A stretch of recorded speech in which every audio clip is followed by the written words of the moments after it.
10 сынып алгебра және анализ бастамалар пәні. Номер 9 сабақ. Сабақтың тақырыбы функцияның қасиеттері. Сіздерге қойылған мақсат функцияның анықталу облысы және мәндер жиыны формуласын қолданып есептер шығару. Жетістік критериялары. Функцияның анықталу облысы және мәндер жиынының формуласын қолданып есептер шығарады. Өткен тақырыпты еске түсіру үшін сіздерге өзіндік жұмыс, өз беттеріңізше орындайсыздар. Берілген көшіріп жазбайсыздар, тек қана жауабын жазасыздар. Дәптерге. Бірінші, анықталу облысы табыңдар. Төменде функция берілген, функцияның анықталу облысын табу керексіздер. Және сәйкесінше 5 нұсқасы берілген. Осы 5 нұсқаның қайсысы дұрыс, соны жазасыздар. Мысалы, бірінші есеп жауап С болса, С деген сияқты. Келесі, функцияның жұп немесе тағы екенін анықтау. Төменде функция берілген, y-ден болады косинус x минус x квадрат функциясы берілген. Осы функция бізде тақ па, әлде жұп па, соны жазасыздар. Және төменде сәйкесінше жауаптар берілген. Осы жауаптардың біреуін таңдайсыздар. Бұны дәптерге жазасыздар жауаптар. Үшінші, функцияның ең кіші 10 периодын табыңыздар. Төменде функция берілген. Осы функцияның периодын табасыздар. Және де сәйкесінше 5 нұсқасы берілген. 5 нұсқаның біреуін жазасыздар. Қайсысы дұрыс, соны жазасыздар. Келесі, төртінші, берілген функция кері функция табыңыздар.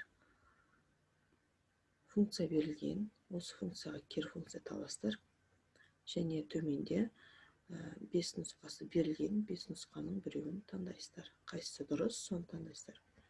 Және соңғысы, 5-ші функцияның берілген нүктедегі мәнін табыңыздар.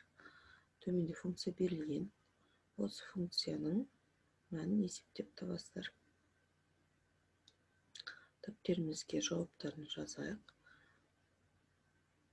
Ештеңе көшірмейсіздер. Функцияның есептеп жауаптарын ғана жазып өтесіздер. Дәптерімізге жазайық.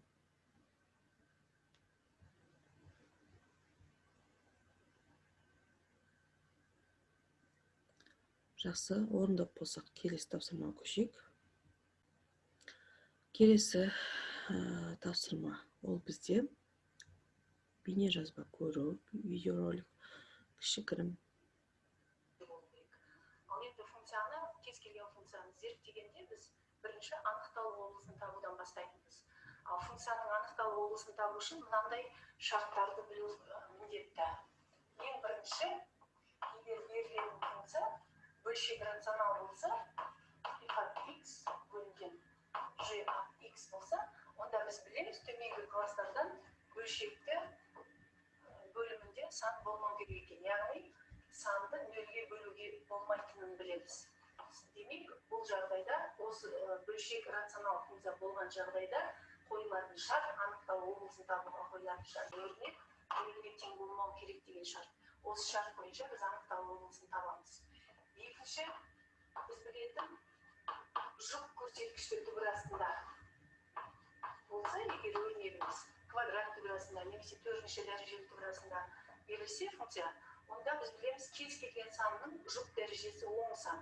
Олай болса, түбірдің ішінде тұрған өрнек f от x-тің теріс емес сан болу керек деген шартын анықталу облысы ретінде қоямыз. Яғни, осындай берілсе функция, оның анықталу облысын табу үшін f от x үлкен немесе тең 0 теңсіздігін шешеміз. Үшінші, біз білетін функциялар қандай функциялар? Мысалы, синус x функциясының, косинус x функциясының анықталу облыстары кез келген сандар. Ал тангенс x функциясы берілсе, егер тангенс x деп берілсе, онда x-тің мәні тангенс синус бөлінген косинус.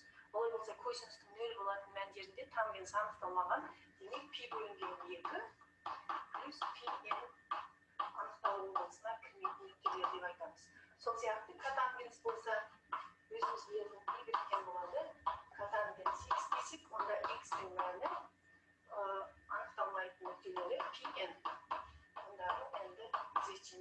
аламыз. Сол сияқты кейін алдағы уақытта өтеміз, логарифмдік функцияның өзінің шарттары болады. Немесе бөлшек рационал функциямен түбірі бар өрнек қатар келуі мүмкін. Сол жаңағы шарттар, осы шарттарды ескеріп отырып, біз анықталу облысын табуға есептер шығарамыз. Келесі тапсырма, жаңа видеороликті көрдік, анықталу облысын қалай табу керек екен. Енді сіздерге есептер берілген, есеп көріп отқаныңыздай, бірінші анықталу облысын табасыздар, нешеге тең екенін, және екінші мәндер жиынын табасыздар, және үшінші осы берілген функцияның тақ немесе жұп екенін анықтайсыздар. Дәптерлеріңізге есептің шартын көшіріп алыңыздар, есептің берілгенін, және де сәйкесінше не табу керек, соны табасыздар. Бірінші анықталу облысын табасыздар, бірінші функцияның, сосын екінші функцияның мәндер жиынын табасыздар, және үшінші функцияның тақ немесе жұп екенін анықтайсыздар. Дәптеріңізге есептеп шығарайық.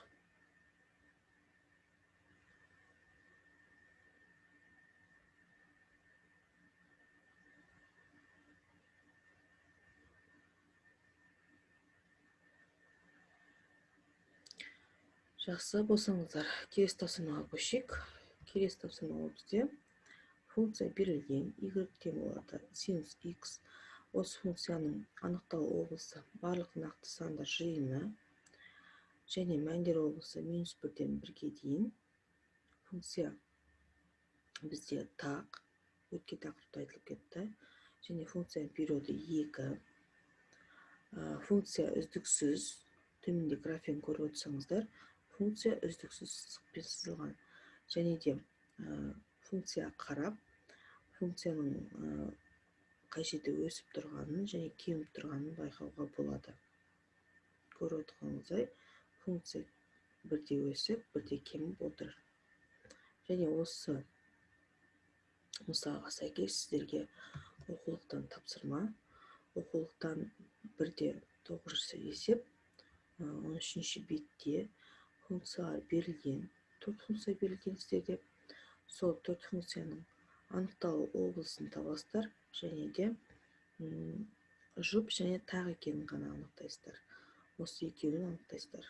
Функцияның анықталу облыстарын табасыздар, және функция тақ немесе жұп екенін анықтайсыздар. Оқулықпен жұмысты өз беттеріңізше дәптерде орындайсыздар. Егер тапсырма түсінікті болса, тапсырманы түсініп орындасаңыздар, жақсы, сау болыңыздар.